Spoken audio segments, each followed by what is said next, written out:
Ano? Ha? Malapit na tayo sa exciting part.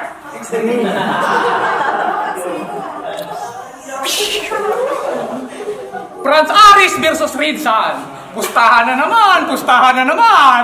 Ako, wala akong pamusta kasi yung bulsa ko, puro resibo yung laman. Si RM, paano nyo naloko?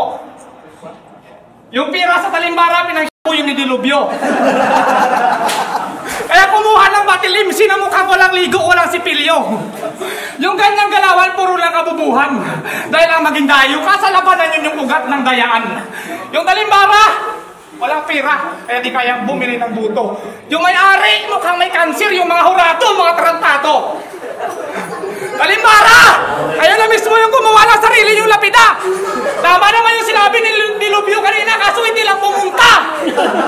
Ay, nakadilubyo ka. Yeah.